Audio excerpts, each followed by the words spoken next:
Sveiki, mėlyjei, su jumis Sandra, su jumis kanalas Ant angelo sparnų, visus mėlyjei apkabinu, siunčiu daug šviesos ir meilės ir pasižiūrėkime, mėlyjei, apie jūs, ką pasakytų taro kortos, kas vyksta dabar, kas išeina iš jūsų gyvenimo, kas yra vystymosi, augimo procese, kas augs, kas yra aišku jums dabar, kokia yra aiški tiesiog gyvenimiška situacija, kas jums dar paslaptis, ko jūs dar nežinote ir į kur viskas eina jūsų gyvenime. O kortų gale mes ir pasižiūrėsime tą klausimą iš aukštesniųjų su šia nuostabia baltos šviesos kortų kalade, į kur viskas eina jūsų gyvenimą, į kur viskas veda jūs visi šitie dalykai, ką patiriate šiandien. Pasižiūrėkime apie jūs, taro kortos. Kas vyksta dabar pas jūs, mėlyjei, gyvenime? Pasižiūrėkime, kas išeina iš jūsų gyvenimo. Kas yra vystymosi augimo procese. Kas augs tiesiog, kas yra aišku tiesiog jums šiandien, kokia situacija yra jums aiški. Ir pasižiūrėkime, kas jums dar paslaptis, ko jūs tiesiog nežinote.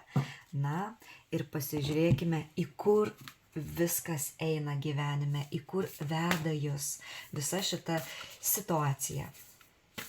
Pasižiūrėsime su baltos šviesos kortų kalade, į kur jūs veda visa šita situacija, ką jūs turite žinoti. Na ir pasižiūrėkime, mėlyjei, kas dabar vyksta. Vat, mėlyjei, o dabar yra 8 kardų.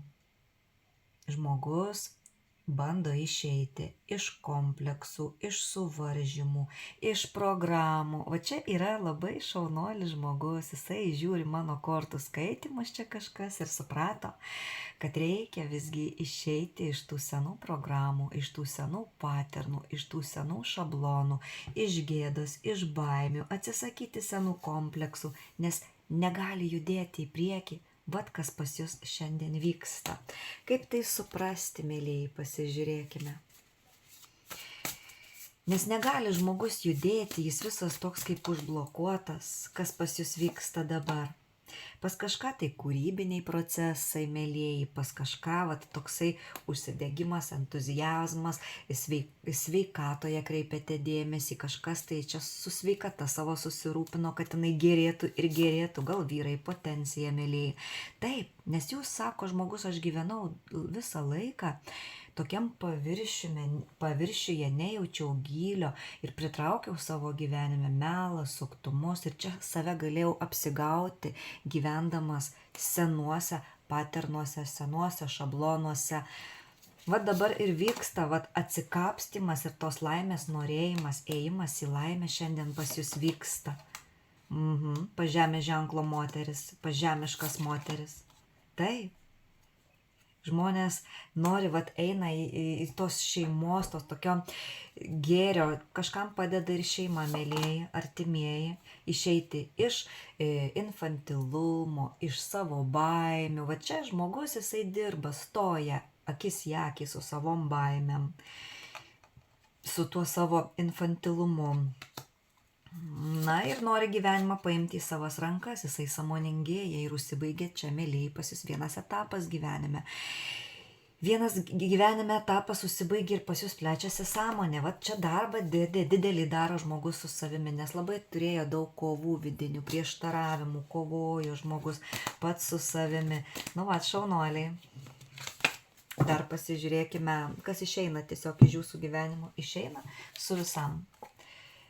Sako žmogus, aš keičiu savo likimą, keičiasi mano likimas, čia, mėlyjei, yra laimės ir likimo ratas, žmogus sako, mano gyvenime vyko cikliškumas ir čia keičia žmogus likimą, suka laimės ir likimo ratą, kurį reikėjo jau sukti. Ir į kur jūs sukate, kaip čia suprasti, sako, kas išeina, dabar pasižiūrėkime, kas išeina. Išeina kažkoks tai reiškiasi sustojimas iš gyvenimo. Taip. Dabar bus veiksmas. Sako žmogus, aš ilgą laiką atidėjau kūrybinius darbus, sveikatos kažkokius tai reikalus vėlesniam laikui, dabar žmogus ir sveikata susirūpino ir reiškiasi išeina iš jūsų gyvenimo sustojimas. Taip, kažkokia nelaimės, nesėkmės, mėlėjai, išeina. Ir vat, sako, ėjo žmogus ilgą laiką transformacijas ir sako, šiandien eina į pergalę žmogus. Į pergalę. Nauja pradžia reiškiasi, išeina nesėkmės, nelaimės, kažkokia vat, išeina aklavietė, neaiški situacija, kažkokios tai pauzės pas nuostabią moterį. Čia netgi imperatorius, vyras, krenta mėlėjai, vyrukas, imperatorius. Ir moteris, vat mėlėjai, oro ženklo moteris. Pas kažką tai galbūt vyksta kažkokie skyrybiniai procesai, gal išeina vat žmonės, kurie jau išbuvo jūsų gyvenime tam tikrą laiką ir jau atsisveikinate su jais. Taip, kad atsisveikinate su kažkokia nesėkme, mėlėjai, su žmonėm, kurie jums darė kažkokias tai blogą tiesiog ar apgavo, ar tiesiog yra kažkokiam tai mele, suktume. Šitas visas hitrumas, melas, apgaulis, kažkokios paslaptys, paslaptingi santykiai netgi išeina. Taip, jūs norite paimti šansą į meilę, norite paimti šansą į turtą, išeina liūdesys ir neviltis ir kažkokia tai avarinė situacija iš jūsų gyvenimo. Dabar pasižiūrėkime, kas vystymosi augimo procese pas jūs, kas tiesiog augs. Sako žmogus, aš jau nesėdėsiu sudėjęs rankų ir nieko nelauksiu, aš vystymosi būsiu pats procese, imsiu savo gyvenimą į rankas, nes tas laukimas man nieko nedavė. Aš laukiau, galvau, kad tos programos pačios čia nuo manęs pip ir nukris, pasirodo ne, aš turiu imti savo gyvenimą į rankas. Reiškiasi, vystymosi procese jūs nelauksite nieko iš gyvenimo, jūs pats imsite savo gyvenimą į rankas. Kas vystymosi augimo procese pas žmogų. Po ilgo laiko, čia žmogus sako, aš laukiau, tempiau po kažkokio tempimo, sako, daug pamokų gavau, vystymosi augimo procese jūsų kažkokie darbiniai projektai, darbas, auks jūsų visuomenėje, akise auksite jūs gerbs visuomenė, mėlėjai, jau pamokų čia daug žmogus gavęs, projektai vystysis, augimo procese, darbiniai reikalai, mėlėjai, eisite tik į priekį, čia išėjimas yra iš kančių, iš košmarų, auks kūryba, procesas kūrybinis, duos rezultatų, mėlėjai, taip. Čia išeinate iš tos savinimosi, iš tų lenktų nagų į save. Auks kūryba, mėlėjai, auks moteris, liūto avino arba šaulio ženklo. Ateina aiškumas į jūsų gyvenime ir sako pas imperatorę. Išeina tie visi velniški dalykai, mėlėjai. Auks gėris, ėjimas į saulę, saulės nešimas. Taip. Siela plėsis labiau, auks jutimas savęs, nes čia sako žmogus, aš laukiau, sudėjęs rankas ir aš čia nieko nebuvo, kai aš laukiau, aš turiu imti pats savo gyvenimą į rankas ir čia auks tiesiog savęs jutimas, savo sielos jutimas. Taip, per dvasinį kelią, mėlėjai, išėjimas iš krizių, nauja pradžia ateina iš vis pas jūs, mėlėjai, nes jūs jau nenorite laukti, auks projektinė kažkokia, mėlėjai, veikla, jūs vystysit projektus, kūryboje labiausiai čia žmogui pasiseks, jisai jau nesėdės rankų sudėjęs. Kas yra aišku jums, tiesiog kokia situacija yra labai aiški, sako, aš žmogus papuoliau į kažkokį tai voro tinklalapį, tinklą, mėlėjai, tinklas, mėlėjai, va čia yra papulta į voros spąstus, reiškia, žmogus galėjo papulti į meilės spąstus ir čia jums labai aiškiai situacija yra, kad žmogus atėjo transformacijai ir kad išeitumėte į savirealizaciją, kad eitumėte dirbti mylimus darbus. Jums va čia labai labai aiškiai yra situacija, kam iš jūsų gyvenimą atėjo žmogus. Savirealizacijai, meiliai savo, nes jūs galėjote net nemylėti vat savęs. Lėkti, eiti, aukotis dėl kitų ir čia žmogus sako, man dabar labai yra aišku, kas čia vyksta su manimi, kad aš turiu eiti į savąją kūrybą. Pasižiūrėkime, kas dar čia yra jums aišku. Taip, sako, po ilgo laiko aš turiu, sako, imti žmogus į gyvenimą į savas rankas, nieko nelaukti, o eiti į naują pradžią, atsinaujinti po kažkokių konfliktų. Taip, sąmoningėjate, užbaigėte vieną kažkokį savo gyvenimo ciklą, etapą, avarinė kažkokia buvo situacija, pabaiga, mėlyjeji. Ir jūs keliatės iš to, kaip sakant, sunkios savo situacijos, iš to dugno žmogus keliasi. Čia galėjo daug laiko praeiti, sako žmogus, kad kol aš laukiau ir nieko nedariau. Jo, buvau pakabintoj situacijoje. Ir sako, moteris jaučia, kad jinai reiškiasi, jai labai aišku, kad jinai labai stipri vidumi, puikiai intuicija, galite būti vyriausioji žinia, turėti savo kanalą, jai labai aišku, kad jinai gali atidaryti kažką gražaus, savo ar kanalą, tiesiog džiaugtis gyvenimu. Labai aiški padėtis yra, kodėl atėjo jūsų žmogus pas jūs, pora mėlyje, kad visus sunkumus įveiktumėt. Jo, kad keistųsi likimas. Kad neštumėte saulę, gėrį, meilę, kad nusimtumėte visus tuos ego, kad prisikeltumėt naujam ir padės protėviai čia jums. Taip, čia karalius taurių, mėlyje, jums labai yra aiški situacija, kad išeitumėt iš jūsų savo gyvenimo paviršutiniškumo, iš tų hitrumų, apgaulių, suktybių, taip, iš visų kovų su savimi ir labiau mylėtumėt save ir eitumėt į teisingus santykius. Tai va, mėlyje, imperatorius. Gali moterį žiūrėti, suprasti, kodėl atėjo imperatorius, kad eitų į savirealizaciją, į meilę savo, mėlyje, papuolę į meilės kažkokį tai spastus, tinklą. Pasižiūrėkime, kas jums dar paslaptis, ko jūs dar nežinote. Taurių karalius, galbūt čia, mielosios damos, taurių karalius pas kažką yra, dabar atskleisime paslaptį, ko jūs dar nežinote apie taurių karalių. Pasižiūrėkime. Kas jums dar paslaptis, gal pats žmogus yra taurių karalius, jisai pats čia kažką sužinos apie save pas mane kanale. Pasižiūrėkime, kas jums dar paslaptis. Kad žmogus taurių karalius gyveno tikrai iš to tokio paviršutiniškumo. Jisai galėjo save apgauti su savo charakteriu, šaltumu tokiu, neparodydamas gylio, pats save apsigauti galėjo. Su senais paternais, senais šablonais, čia apgavyščių suktumo korta, mėlyje. Ir čia kažkoks tai sustojimas buvo. Ir santykiuose, ir gyvenime dėl jo charakterio, dėl to paviršutiniškumo. Ir vat liūto avino arba šaulio ženklo moteris, sako, labai turėjo daug iliuzijų. Ir labai daug iliuzijų. Kas čia buvo iliuzija, mėlyje? Tos iliuzijos žlugo apie taurių karalių. O iliuzijos tai, kad čia pas taurių moterį galėjo žlugti iliuzijos, pas mylimą moterį.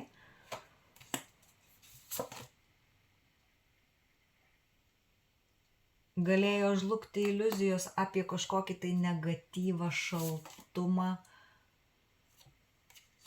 Iliuzijos, kad vyrui visgi nepavyks išeiti iš iliuzijų, o jisai iš negatyvo ir viso destruktyvumo. Čia yra, mėlyje, paslaptis. Iš taurių karaliaus išeina visas tas melas, paviršutiniškumas, destruktyvumas, negatyvas. Čia galėjote įsivaikščioti iš santykių. Ir sako, pas jūs buvo iliuzija, kad jūs nepasikeis šitas vyras. O jo net jausmai pasikeitė, mėlyje. Jisai pasikeitė energetiškai šitas vyras. Taip. Čia galėjo kirsti jam ir per finansus, buvo mažos pajamos. Vyrukas, mėlyje, jeigu taurių karalių žiūrite, tai iliuzija buvo tai, kad su moterimi bus neįmanoma santykių statyti ir bus tik mažos pajamos. Čia baimė buvo pinigų, išeina visos iliuzijos. Krizinės visos situacijos išeina, mėlyjei. Va čia dar jums paslaptis. Kas dar čia yra paslaptis? Paslaptis tai, kad padėjus, vat galvoja moteris tašką, padėjus tašką, užblokavus, reiškiasi, jinai jausis geriau ir bus tik geriau, bet čia dabar žmogus pergyvena ir sako, aš dabar šanso nematau, gal aš blogai pasielgiau, tai taip, kad mėlyjei čia pas kažką atsigaus santykiai, čia yra mylimųjų korta, mylimieji atsigaus santykiai po kažkokio taško, po kažkokio užblokavimo. Ir čia paslaptis ta, kad iš vyruko išeina tas šaltumas, destruktyvumas, paviršutiniškumas. Taip, atsigauna sveikata, tokia kūryba, veržlumas. Taip, mėlyjei, čia mokėsi vyrukas. Kaip būti laimingu, čia jums paslaptis. Taip, nes to seno vyruko nėra. Tas taurių karalius, jisai labai stipriai pasikeitė. Labai pasikeitė vyras, jisai energetiškai yra švelnesnis, jautresnis. Čia dar jums paslaptis. Kad ruošiasi ir atvykti, šiaip norėtų atvykti vyrukas po ilgo laiko. Nes jisai sąmoningėja ir išeina iš infantilumo. Pas žemės ženklo moterį. Pas vyruką širdis plečiasi, mėlyjei. Per atstumą turite santykius. Va čia yra tokia paslaptis. Čia galėjo žmonės net apsigauti. Dėl to, kad žmonės nerodė savo tikro veido. Ir va dabar, į kur visą tai eina jūsų gyvenime, į kur jūs esate vedamas. O vedamas čia žmogus yra įdomiai, sako korta, labai įdomi. Korta šita, sako poilsis. Čia galėjo būti pauzė santykiuose, poilsis, anapause, poilsis, iš graikų čia kalbos išverčiama. Korta sako poilsio korta. Dėl pasisekimo ir sėkmės. Čia turėjo būti pauzė santykiuose, paimtas poilsis, dėl to, kad būtų pasisekimas.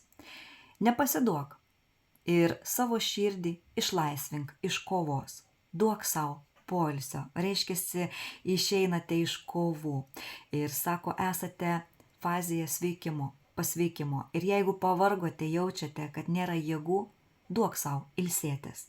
Reiškiasi, į kur viskas eina, į sėkmę, bet čia, sako, žmonės turi duoti savo poilsio. Jums, sako, reikia atostogų, pertraukos ir jūs grįšite į darbą, į kūrybą su naujomis energijomis, su nauju įkvėpimu. Tinkamu laiku atsidarys tos durys, kurios reikalingos, kad atsivertų. Pasitikėk savimi, nes čia galėjo neatsiverti durys. Ar iki vyruko pas jūs. Po poilsio pertraukos pajusite jėgų antplūdį kurti ir veikti. Tai atostogos. Nepasidavimui, o atsinaujinimui. Nepasidavimui pauzė santykiuose, o atsinaujinimui. Paleisk baimės, kaltę, nerimą, su kuo šiandien žmogus ir atsisveikina su visom programom, su baimėmis, su kalte, su nerimu. Jeigu, sako, nuspręsite eiti pas gydytoją, sveikatą pasitikrinti ar pas gyduolius, tai eikite drąsiai, nes jūs, vat ir sako, kas išeina, reiškiasi tas nesižiūrėjimas sveikatos, gal toks žmogus buvo abejingas. Eikite, sako, eikite pas gyduolius, būk savimi, eik į savo vidų, atstatyk jėgas, pailsėk nuo baimių, nuo įsitempimo, nuo nerimo. Ir vat čia, mėlyjei, į tai ir veda jūs atsinaujinti santykius. Pasižiūrėkime, ar taip. Reiškiasi, čia reikėjo porai paimti pauzę. Ar taip? Taip, atsinaujinimas bus, mėlyjei, pas kažką santykių. Visiškas. Jūs būsite magas, savo gyvenimo kūrėjas, pas liūto, avino arba šaulio ženklo moteris, išeina visi konfliktai, lenktų nagų į save savinimasis ir bus kūryba, mėlyjei, šansas meiliai. Taip, štai, viską pasakė korta sudė. Čia buvo Sandra, vat kaip jūs matė, mano prenumeratorius, kurie prisijungė prie šio kortų kanalo ir YouTube ir TikTok'e, šiandien jūs vat kaip pamatė ir į kur čia viskas eina jūsų gyvenime. Į laimę einate, mėlyjei, į laimę. Sudė, čia buvo Sandra.